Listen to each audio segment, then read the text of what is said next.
If you want to jump right ahead to the interviews, jump to about 18 minutes into the show for the interviews with the pumpkin farmers, and then at about 27 minutes for the interview with pumpkin carver William Wilson.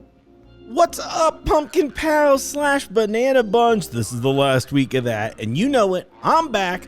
I brought my pencil. Give me something to write on. Okay, I'm feeling the spirit of the Halloween season. So this week's episode is gonna be pumpkin awesome. That's right, I'm way into seasonal swearing. Pump, yeah. I'll be dropping time codes into my intro for the next few weeks to see if anyone likes that. I really want to be able to give everyone immediate access to the things on the show while not sacrificing content for those who listen to all of the show. But, we live in a world dominated by 8-second TikToks, so I want to make sure that everyone has the option to skip right to what they want to listen to. I'm a sweetie pie. Point is, don't be alarmed. Maybe I'm also working on having some theme music. Kind of waiting on a little approval from one of the artists I've been talking with, but I do feel like a free animal, and I feel like it would fit the show's vibe. Who knows? Maybe someone won't like it, but that can happen when you try something new. However, for those of you listening, don't ever let that scare you from innovating. Sometimes people just don't love change. Meanwhile, we're moving right along with the reviews, so thank you all to everyone who's written the show a review or given it a rating. Those reviews and ratings are key to our show's success, so if you haven't yet, I would be thrilled if you could post a rating and a review of the show on Apple Podcasts. If you head over to junglegyms.com/WJJI, we've got some easy links there for you to save you the hassle of having to click a whole bunch. I know clicking is incredibly difficult and taxing. So I'd like to remove as many of those clicks from your life as possible. Also, our form is still there if you want to send in a suggestion to the show. But if that's not your style, you can go ahead and just shoot me an email at podcast@junglegyms.com. Which reminds me, I love your emails. I'm going to read one that came in after I suggested maybe trimming the show's length a little bit based on other feedback I'd gotten. So here we go. Quote, I absolutely love your program. I find it so interesting and do not shorten them. It is so fun to hear the stories and the cultural experiences of others. Love it. Please release the lengthened interview. And that comes from initials CA. I won't read your names on the air unless you explicitly tell me it's okay in your emails. Also, speaking of that lengthened interview, we're all currently sifting through the extended interview between Produce Lord Dave and Jungle, so stay tuned as I will eventually release it. I think there's enough of you that seemed excited about it, and that's really what this is all about, right? Excitement and fun, and listening to me say things like excitement and fun. So, what's on the menu this week at the Jungle? A few things. We're going to kick the show off with some event coverage. My first time doing it on this show, that was a lot of fun. I went up to the Circleville Pumpkin Show last week, and I got to briefly chat with a few farmers, and some of them were kind enough to give me, we'll call it a hint, as to some of their processes and what it takes to grow these giant, big pumpkins. Now, many were afraid of sharing trade secrets, so please set your expectations accordingly. Then, I'll be joined by pumpkin carver extraordinaire William E. Wilson of Wicked Designs Carving and Food Network's Outrageous Pumpkins. If you're in our area, you gotta come by the Fairfield store and check out the live carvings he did this week. They're conveniently sitting right outside of the WJJI studio, so you can see them on display now thanks to Produce King AJ and his team, while also seeing my back as I'm writing these notes about today's shows and probably doing some editing. Feel free to wave or come say hi, knock first, be polite about it, and maybe it'll end up in you being asked to be on the show. And maybe I'll have another surprise for those of you who have subscribed officially to our show that's in the spirit of the season. Okay, it's a heavy probably. Oh, here's a quick heads up as we get into things. Now, I mentioned this in passing last week, but I have more details out there. We talked a few weeks back about the Sam Adams Utopia beer and how it's highly coveted and all that good stuff, but I've got more details for those of you wanting to get in on buying some of this. So here's the deal. We're going to be doing a raffle here to make you eligible to purchase a bottle of this very special edition. But you have to be a member of our brew crew to be eligible to enter the raffle itself. So I'm going to make it easy for you. If you're interested, because this is the way that you have to buy fancy things these days. Buying beer now is the same as buying a PS5. But you're going to head over to junglegyms.com/sign-up to sign up for the Brew Crew. This is going to keep you all entirely up to date on any of our beer-related happenings in the stores, and it'll let you know when you can get in on the raffle, which starts in November. A few things I want to note, though, of course: you must be 21 or older to enter. You must have a valid ID to purchase your winnings. The first week of November, we're going to go ahead and send out an email to all Brew Crew members to enter the raffle for a chance to purchase Sam Adams Utopia. So the good news is, if you miss it the first time, there's a pretty good chance that we're going to send out a follow-up email shortly after to pick up any of you stragglers out there. I think it sounds like fun. I'm super curious to try it myself. So if you signed up for Brew Crew and ultimately end up winning a chance to purchase a bottle of this, you should feel free to come on by the studio and slide me a little sipper of that Utopia, huh? Yeah? Great. Thank you. I can actually hear all of you agreeing to do this. All right, one last thing here before I get into the proverbial meal today. Is it cool if I get on my soapbox for a minute? Let me kill the music first. Actually, I guess you don't really have a whole lot of say in it since I can't hear you right now. And as I'm already holding the microphone, let's just jump right into this. I love working at Jungle Gyms. I know it sounds corny to say because, I'm obviously paid to be here, but I mean this very genuinely. I think I've said it before, and I'll probably keep saying it, but I have literally the coolest job ever. As a creative, you don't really get too many chances in your life. And maybe, you know what? I would say people in general don't get too many chances like this in their life to really just shepherd a vision like this with very few rules attached. And that's really the important part to note here. Most companies really just want to find people like me and then just beat them down into a box that they do not fit into. I'm a bigger guy. I'm more of a lounger. So I was like, if anything, if you could just beat me into one of those, what's the knockoff beanbags now that are really popular? I don't know. Get me one of those. I hate being in boxes. And most people, in these kind of positions would look at you and be like, Mark, we love what you do, but please don't do it ever again. But that's not been the case here, and I think that's why I'm bringing all this. It's been really cool to be a newcomer here to the company and, to see all this buzz and fanfare around my job, which, it's fun for me, even as a guy who, I don't know, I don't really view myself the same way I think that the audience does. I love that you all treat me as a celebrity here, and I think that's super cool, but I'm just, I don't know, I'm usually not one of those guys, right? The point is, it's really refreshing to be in a company where the people in charge are actually looking for your skills and your passions and your strong suits so that you can truly unfurl your wings and succeed because, we're literally here together to succeed with each other. I can tell you the number of times someone I worked with in a professional setting has reached out to me personally and said, hey, Mark, you know what? Your energy seemed a little off today. The vibe is maybe a little bit different. Are you okay? Are you happy at work? Is everything okay at work? Is there anything that we can do to make the work experience better? The number of times is one, because it happened last night. That's the kind of people you get to be around here. And I really cannot stress how thankful I am for it. I know some of you are like, oh God, thank God he put the time codes at the beginning of the episode. But I did want to take a quick moment to shout out one of my favorite coworkers, Josie. Josie is secretly one of the big brains of this operation. And if I recall her story here, she started in an entry-level position in the company, but quickly became one of the company's heavy hitters. Now, I know some of my friends are probably listening to this like, damn, Mark, that's high praise. Mark only calls someone the brains of the operation if he likes him. And we know this because he's never called us that. But I bring this up because we're getting close to the holidays, right? And some of our teams here could really, really use the help. I know there's this weird undercurrent in the universe right now around with malaise in regards to even the idea of employment. But as someone who's really spent the last 20 years of his life struggling to make it in the career path that he wanted, and now having achieved many of those goals, I want to urge you all to take a chance and maybe try something that's not exactly what you wanted. Look, I can think of a lot of friends, and I won't name your names here. I should, though. That would be fun. I think everyone would enjoy if I just started roasting people. But I see it all the time, in the creative space where people are like, well, it's not a video gig, so I'm just not going to take it, or it's not this creative thing. I'm just not going to do it. But the thing is, that's like not how the world works at all, right? You know, I mean, my last job, for example, I came in as a customer service guy, and then one day they were like, hey, don't you do video?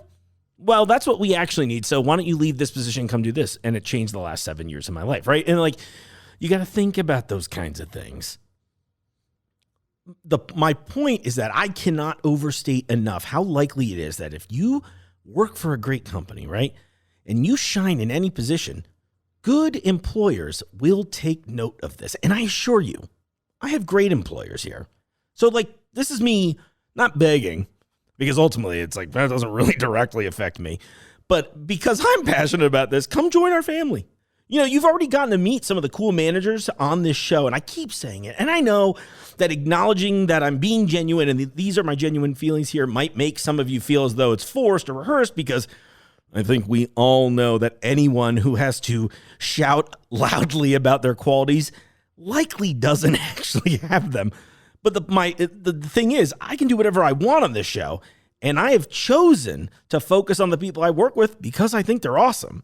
You know, if you're looking for employment right now, even if this is not what you wanted to do with your life, I would tell you to seriously consider taking any of the jobs here over the holidays. You know, and this sounds corny, but we work hard, we have fun, but within 2 months, I legitimately feel like I'm part of a family. You know, and I would assume that you would have that same experience too. And I'm telling you, if you have some passion or skill that's maybe outside the framing of your job, Jungle will smell it. He's like a shark with regards to hunting talent.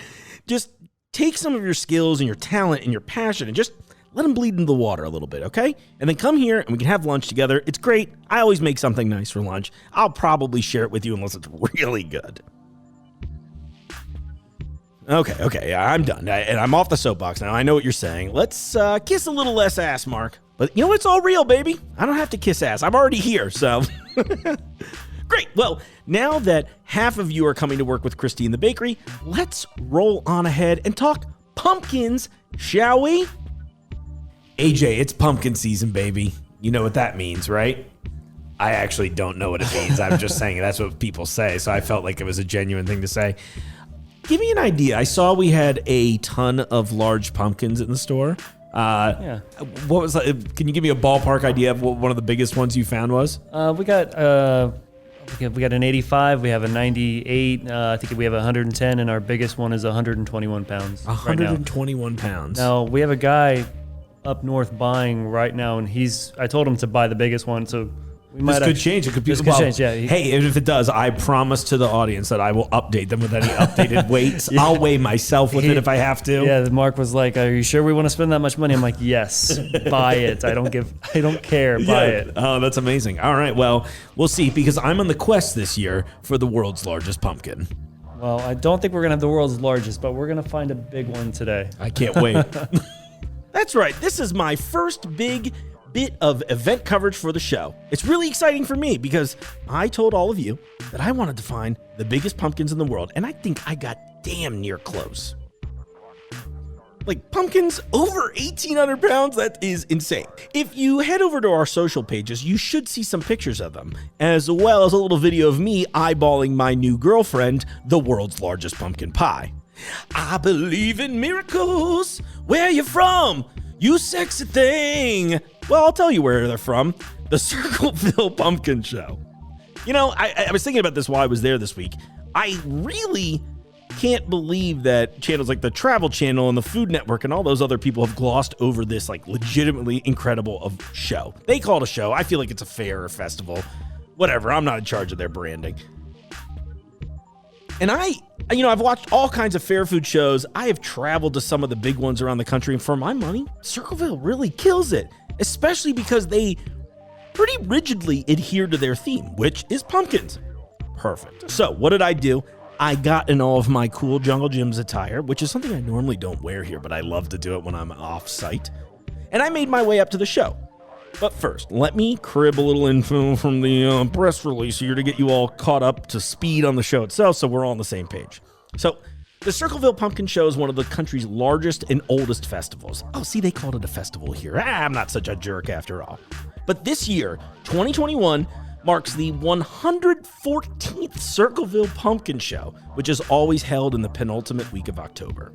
And Circleville, by the way, if you're, since I'm assuming all of you are clearly experts on the geography of Ohio, it's located just outside of Columbus, Ohio, the state capital. So it started back in 1903 when Mayor George Haswell organized a small display in front of the neighborhood waterworks office because he was trying to provide an opportunity for farmers to come to town besides like their annual trip to pay their taxes so that they could show off their produce since at the time there was no county fair. The first event was only 30 feet of table space along a dusty, unpaved road. He had a band come so that they could have a parade, and everyone came to see the biggest pumpkin and to see what else their neighbors had been growing. Now, the show has grown to over 9 full city blocks, and it's still dedicated to promoting agriculture and local business. Now, I'm sure you're seeing the connection here between this kind of event and a place like Jungle Jim's, right? Built from the ground up, baby, all around produce.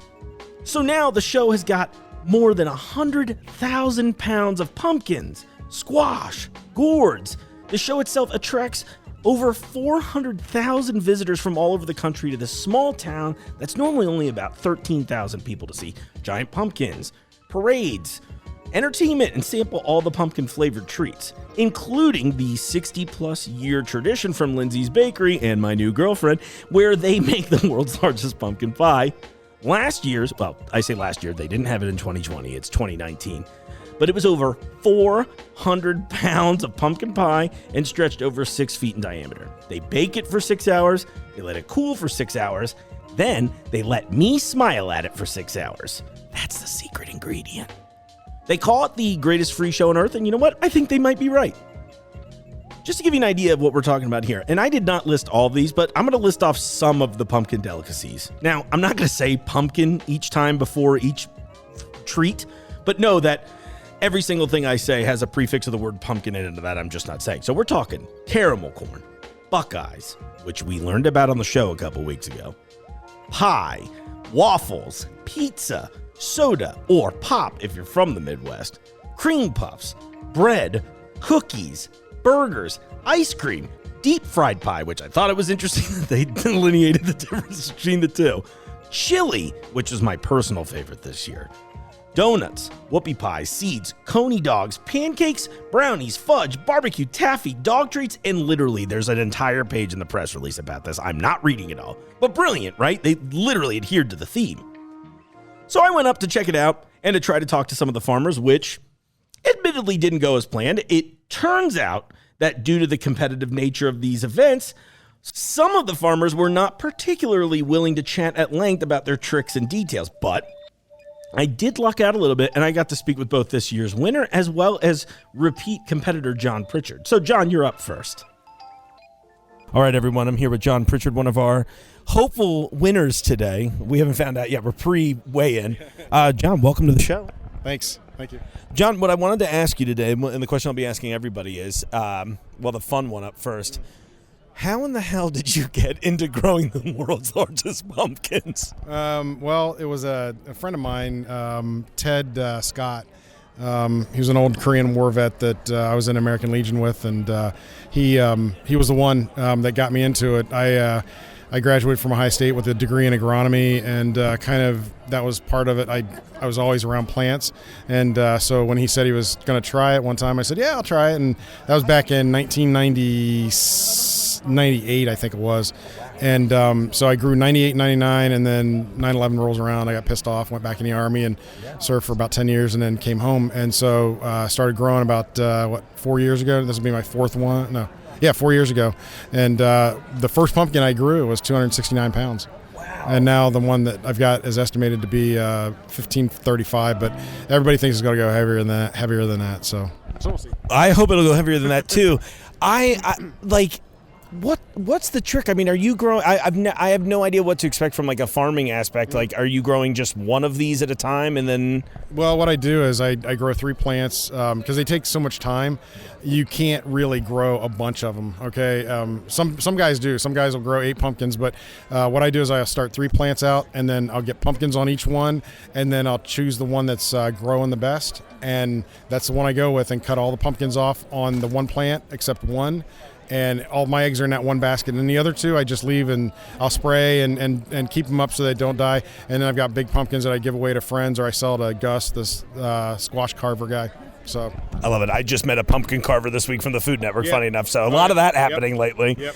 Yeah, that supports my habit. So, yeah. Is there any tell for you, like as you're growing? Like, is there an easy tell to know? Okay, this one's going to be 1,500 versus say 200 pounds. No, not really. It's just it's based on the genetics. You try to get the pumpkin seed that has the best genetics, but at the end of the day, you could have a dud. I had one that it was a 2,517 pound pumpkin that I got the seed from, and it was completely sterile. All the flowers, there were no flowers that had the stem or the pistil, I guess. No, the stamen. It was a stamen where you could actually pollinate it. So there was nothing there. So I just pulled that whole plant out, and I paid like $50 for the seed. But that's kind of cheap compared to what some guys pay. So, yeah. So what do you do with these when you're done? Like, I mean, is it? I know obviously there's a lot of photo taking and all that stuff. We're all lined up here now for it. But like, yeah, what happens to these when they're done? What do you do with a pumpkin? You carve it. You carve it. Yeah, you carve it. And so what you do is you get the kids and you cut open the top, and the rind's usually 10 to 12 inches thick, and you let them jump in it and go seed diving. And then you cut another hole in it, and they can slide out the other hole. So, yeah, it's fun.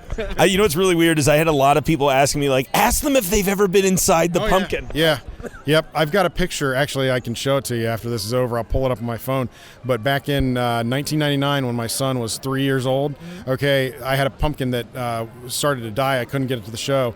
And so I cut the top open and let him sit in it. And it was like sitting in one of those mini battery-operated cars that kids ride around in.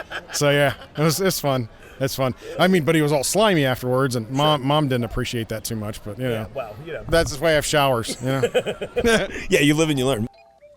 John, thanks for your time. I really appreciate it. Love that you love jungle gyms, too. I always think it's funny whenever I get to talk to somebody and they're like, oh, by the way, they'll wait till I hit stop and I'm like leaving. And they're like, by the way, we love jungle gyms. We come out at least once a year for it. So thank you. I appreciate all of you who do that. But also, next time, say it while I've got the microphone on. Now, here's a quick, maybe just a minute real fast with the winner of the show, because you can imagine everybody rushed him fast, with his 1,800-pound plus pumpkin. It's insane. It was literally so big, the truck bed was dipping from trailing it. I'm sure I took a picture of it. It was kind of hilarious, but definitely incredible. I don't even really know how to describe the size to you, besides being like, I don't know, it was like 4 feet tall. But I would say more accurately, it's kind of how I imagine that I would look if I just DoorDash food to myself and never left my house for 3 years. Anyway, it's your turn, Stephen Thornhill. Tell everyone what you've won. First off, congratulations. What was your name one more time? Stephen Thornhill. Congratulations. How long have you been doing this? 3 years. This is my third year. And how have you placed prior to this? So last year I placed third, and the year before that I only grew a half a season, so it was only like 7. I didn't even place 7th maybe. Okay. So how big was that one? The first year, 754 pounds. I love that you're like only 700 something pounds. All right, I gotta ask this question. I'm asking everybody. How the hell did you start doing? Like, what happened in your life where you're like, you know what, I'm gonna grow one of the biggest pumpkins in the country? So coming here. So I came here as a kid all the time, and seeing these things, I just wanted to see if I could do it and be successful at it. Sure. Was there any tricks to it? I mean, like, can you tell in advance that you're going to grow a big one? Or if you're like, oh, this is only going to be like 40 pounds? So you can tell, halfway through the season if it's growing good or not. These things, you can get upwards to 45, 50 pounds a day, Really? Yeah, so if you're not pushing big numbers like that, it's not going to compete with the big guys, Sure. What's the goal for next year? How big are we going next year? Bigger than that. Hopefully. Oh, that's awesome. Well, congratulations. Seriously. Glad to see it. I much. look forward to seeing what you grow next year. Thank you very much. I appreciate it. Awesome. Congrats again, Steven. Highly recommend this festival if you like pumpkin stuff. I loved getting to go and try all the weird stuff and see the pumpkins in action. And you know what? This is just the start of things. Imagine all the other events I'll be going to and the funny, weird questions I'll get when people really want to talk to you. No, I just thought it was kind of adorable that everyone was like, media, huh? Yeah, we're not telling you about growing these. We don't want to share because that means next year we won't get the giant check. And you know what? If I could, I'd give you all a giant check. But you didn't tell me enough, so there we are. Now, while I was up there in good old Pumpkinville, I saw some killer carvings. This probably makes a bunch of sense. I know we've probably seen that stuff on like Reddit and other social media platforms. But around the same time, I'd been watching this show on the Food Network called Outrageous Pumpkins. Now, Outrageous Pumpkins, it's like, they do those holiday contests and what have you, challenges, as it were. And it featured a bunch of really, really talented artists who were carving up pumpkins in all kinds of wild designs. We're talking faces, monsters, all kinds of cool stuff. So while I was getting into the show, I get an email from our creative director, Zach, who goes, "Oh my God, I found this great guy carving pumpkins on this Food Network show." And I'm like, I'm a little familiar with it. And he's like, "Guess what? He lives in town." So you know what that means. I almost unsuccessfully tried to find him on social media until it turns out that I knew his cousin Ty. And hey, Ty, if you're listening, thank you so much. It's been a while. For all of you, the last time I saw Ty, we had a few drinks together at Dave Chappelle's house. But that's a story for another time, I suppose. You like how I'm not going to tell you that one? Cool. Well, we got to earn it. Anyway, thanks to Ty, I got connected and invited this gentleman into the studio. We had a great interview that you're about to hear, but even cooler, he came in to carve a bunch of pumpkins for us live inside the Jungle Jim's Fairfield store. How sick is that? Like, they look insane. Again, if you jump on our social platforms, you can see a cool time-lapse video I did of him working on one of them here. So while Outrageous Pumpkins is currently over, it just ended this past week, I won't spoil the end of the season for anyone who might not be caught up on their DVR. So instead, let me welcome William E. Wilson of Wicked Designs Carving and Food Network's Outrageous Pumpkins to the studio. Well, that'd be amazing. I'm like, all right, tell me the truth. William, welcome to the WJJIS studio. Congratulations on everything that's going on in your life right now. Thank you for having me. Yeah, of course, dude. Well, as we were just starting to talk about, and I was like, I got to hit record before I forget to do this.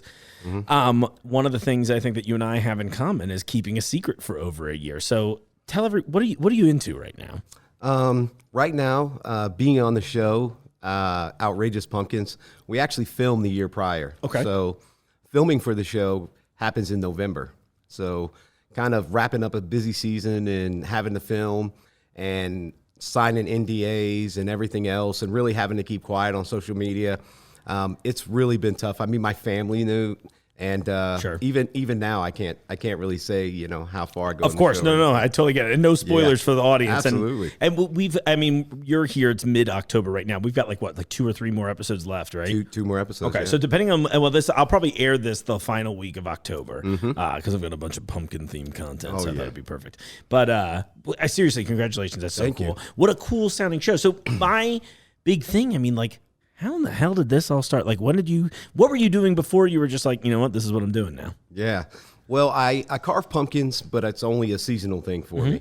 What I do is I own and operate my own restoration company in Cincinnati, Ohio. Oh, okay. And we have a lot of kind of common business, repetitive business, and I'm really honest with my clientele. So they know my gig in the off season, kind of in October, which is unfortunate, hurricane season, which is I haven't been chasing storms lately, but definitely just kind of doing it seasonally, posting my work on social media, and I got some interest about a year ago.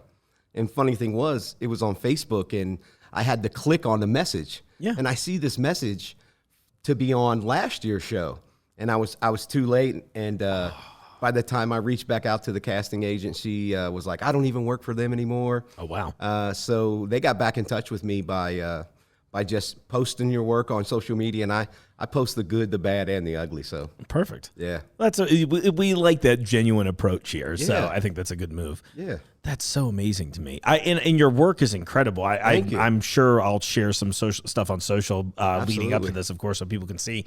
But I mean, have you always been an artist? Like, with Yeah. Okay. Yeah. I've always been a doodler. I've always been in school. I was always the best artist in my class. But the daily grind, just making money for your family and doing that. Sometimes we don't always pick the profession that'll help us, unleash our creative outlets. And I think at all times we're searching for that. Oh yeah. And this just happened to be something that was inexpensive at the time. Right. And it just kept my hands moving. So yeah, I mean, it's a cool medium too. I mean, what were you working in prior to like pumpkins as the base? Were you like painting or just sculpting even? You know what? I hadn't sculpted until pumpkins actually. Oh, that's awesome. So, but I had done some carving on pumpkins and did some fruit garmager.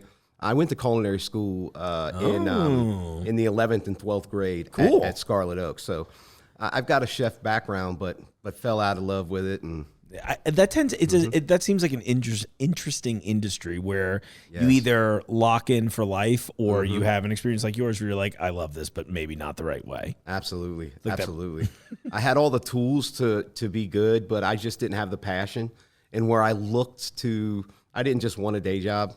So I wanted something that I could excel in. And a lot of the culinary positions, they lock you in, and there was no kind of, you're either the chef or the food and beverage manager, but you really take yourself out of your position. So I saw my way out early. Brilliant. Now, going back to the restoration company, and this is probably my own ignorance speaking here, what exactly does that mean? That's fire, water, mold damage. Oh. So we do insurance work anytime, 24-hour kind of emergency services. So I definitely jumped out of the frying pan into the fire. But, literally in this case, right? Yeah, but I love what we do. I get to meet people on their worst day of their lives. So a lot of times after a fire, after water, I get to immediately help. So that gives me a lot of satisfaction, and I live a really home family life. So I coach my kids in soccer. So for me to have that freedom, Yeah. So, that's so absolutely. cool. What an interesting life you're leading right now. And it's amazing. Right? And then just seeing all these articles blow up and everything. What's one of the biggest pumpkins you've ever done? You know what? I did a pumpkin last year for it was 1,207 pounds. That's what I'm talking about. Yeah. I carved it at the Franklin Center in Cleveland, Ohio. Oh, wow. Yeah, I carved it outside in the rain. Oh, that sounds miserable. And in the middle of carving it, I was like, I just need to get back to work. I kept thinking it was October 21st, and my wife checks my emails. We work together. She works with my company, and she called me crying and said, "You're on Outrageous Pumpkins. They cashed you." And in the middle of carving, and this gig was supposed to be inside. Of course. It's supposed to be a nice, easy gig. I had to move the pumpkin. They told me to clean up my mess, and it was outside in the rain. Yeah. So I had all about been defeated and given up, and before I didn't want to carve it, and I got into it, and that's just to say, like, man, sometimes things don't come in time. They don't come in time; they come with time. So yeah, it sounds like you got that little. It's funny. I talk often as a creative myself, right? Mm-hmm. I talk often on here about how like we all kind of need that push in the right way, and you never know where it's going to come from, right? It could be as simple as somebody just being like, hey, I really appreciate what you're doing. And if you're not feeling it, like I am, so keep at it. Yeah. So I love hearing that, especially to say, I can't even, like, that just sounds miserable. Like, I'm going to sit here. And that's always the gig too, right? Where they're just like, hey, it's going to be great. There's going to be air conditioning. I have access to like food and water. They're just like, just kidding. We've never seen any of those things. We don't have restrooms here. Yeah. Oh, that's the day crusher. You project what the day is going to be like. And your own expectations kind of make everything kind of fail. And in those moments, man, I just kind of try to go back to why am I doing it?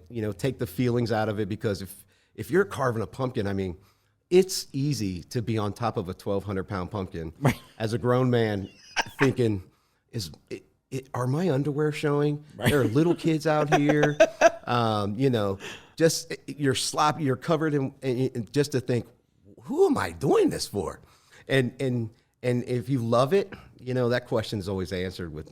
Yeah. Yeah. It's very clear you have a passion and love for what you're doing. And I'm assuming that does truly translate to all aspects of your life. I think that's really great. Yeah, absolutely. Oh, man. I'm trying to think any other horror stories from the carving game. Now I'm just like, what other awful things have you had to deal with? Man, there's been a lot. There's been a lot. But I have it's in the commercial. I have a pretty nasty fall on the show. So. Oh, really? Yeah. Okay.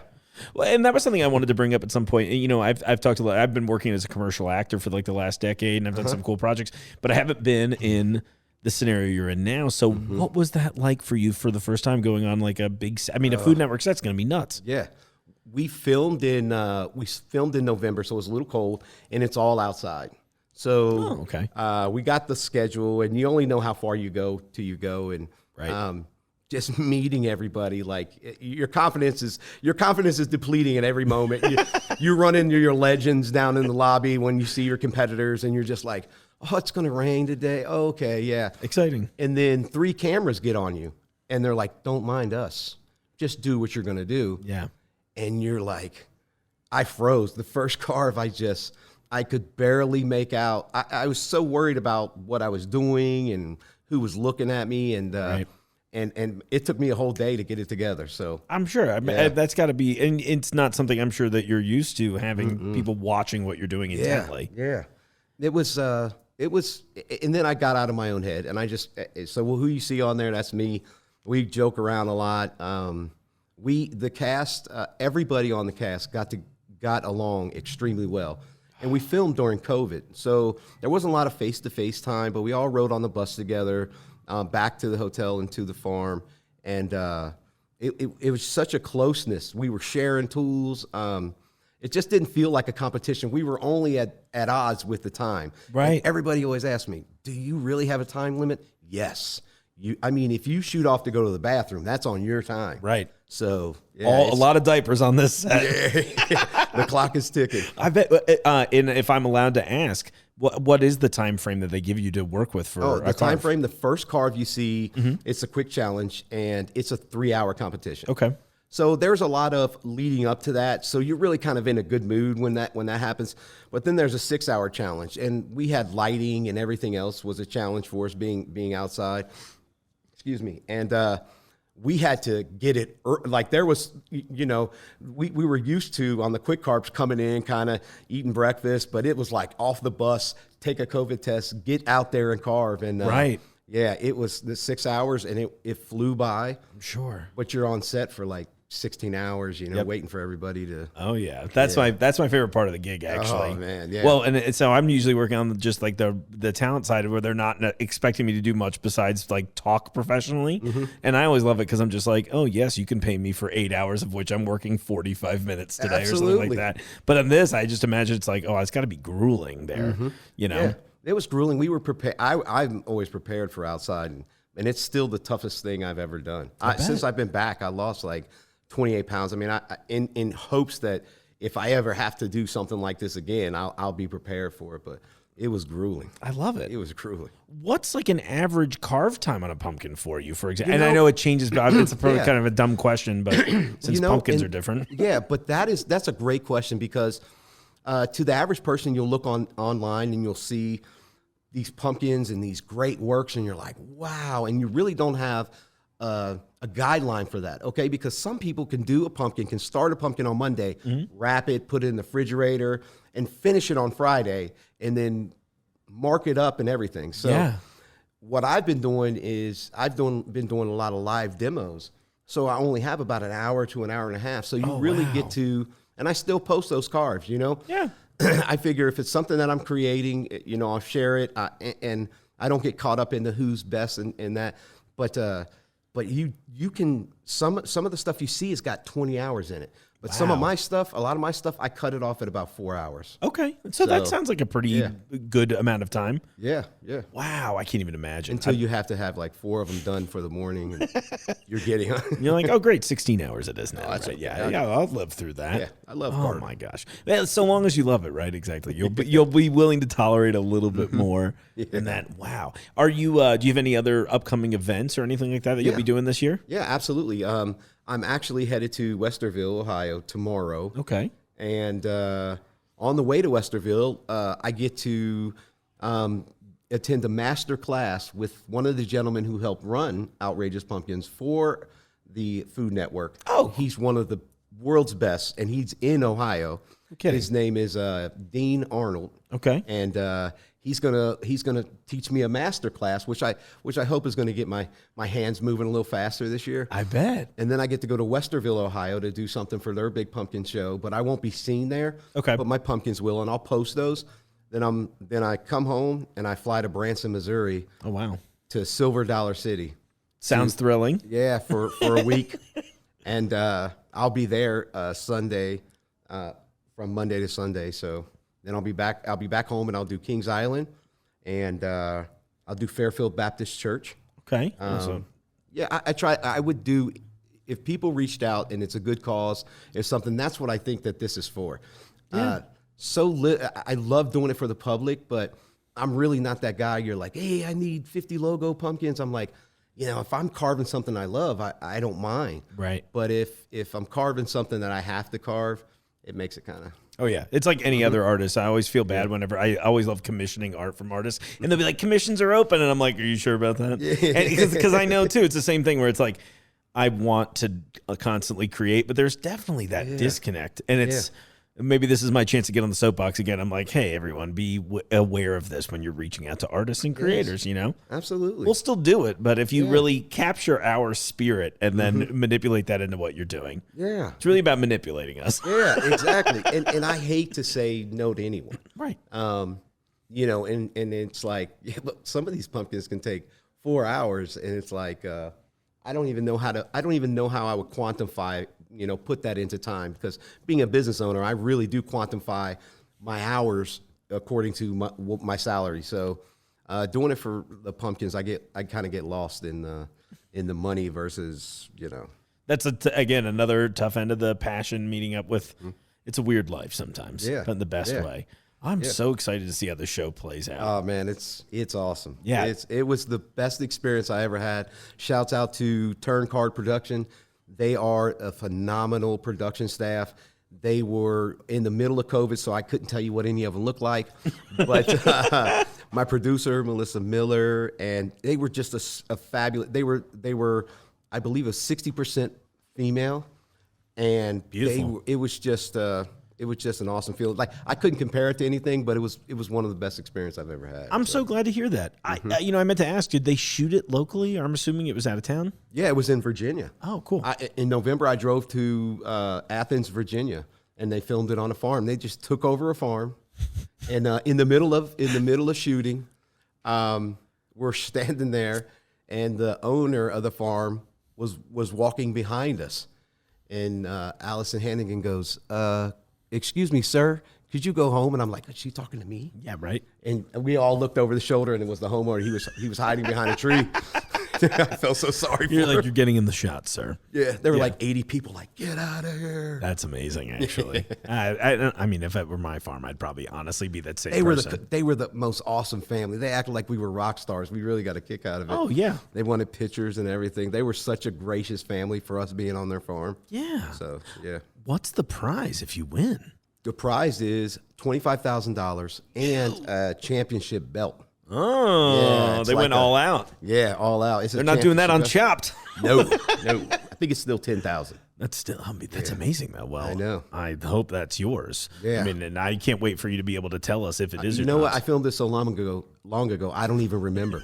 So that's what I tell my wife. So yeah, I'll be surprised. If you're surprised, I'll be surprised on the. I love it. No, well, we'll have to come back and do a screening. That's amazing. I would love to. That would actually be a lot of fun. Mm-hmm. Well, thanks for your time today, William. I really appreciate it. Anytime. Is there anywhere you'd like people to follow you online to follow your artwork?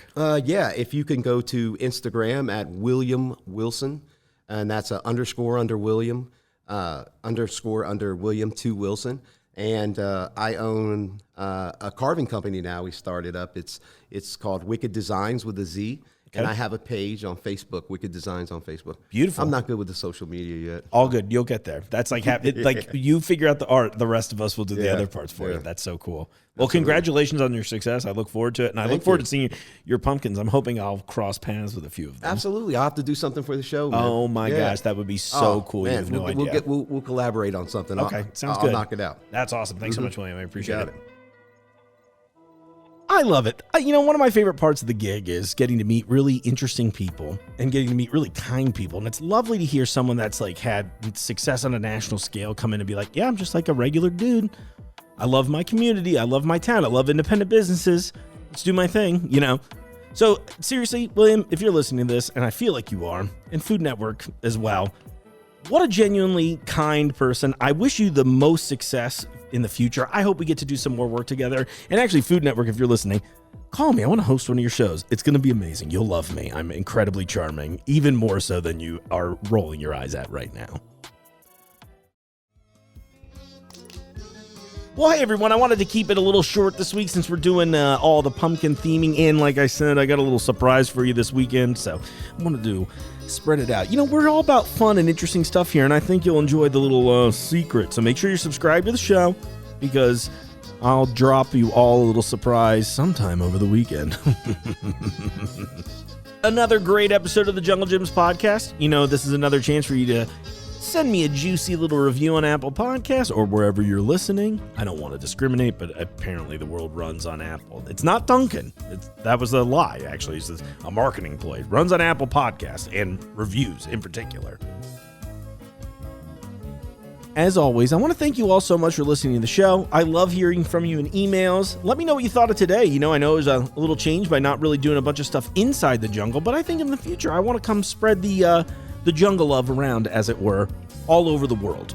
That's my plan long term for the show. So every time I get to test this out, it'd be really cool if you all let me know what you thought of it, because I would love to let all of my coworkers know, hey, they actually enjoyed this. So I know you love the behind the scenes stuff, so do I.